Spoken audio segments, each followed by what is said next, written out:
உலகின் பல்வேறு பகுதிகளில் விளைவிக்கப்படும் குடைமிளகாய் உணவாக மட்டுமின்றி மருந்தாகவும் பயன்படுத்தப்படுகிறது.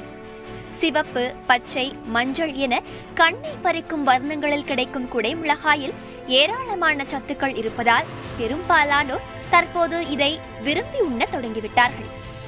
குடைமிளகாயில் vitamin C, vitamin A, calcium, phosphorus, இரும்புச்சத்து ஆகிய தாது பொருட்களும் இருக்கின்றன. கொழுப்புச்சத்து, சோடியம் ஆகியன குடைமிளகாயில் குறைவாகவே இருப்பதால் உடல் எடையை குறைக்க உதவும். இதில் vitamin A, vitamin C, vitamin E, B6 போன்ற சத்துக்கள் ஆரோக்கியமான தேகத்தை கொடுக்கும். கண் பார்வையை சிறப்பாகவும் இளமையிலேயே கண் தொடர்பான பிரச்சனைகளை அண்டவிடாமலும் குடைமிளகாய் காக்கிறது.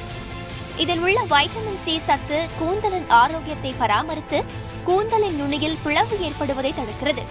தினமும் இதை உணவில் சேர்த்துக் கொள்வதன் மூலம் அஜீரணத்தை விரட்டலாம். நீரிழிவு நோய்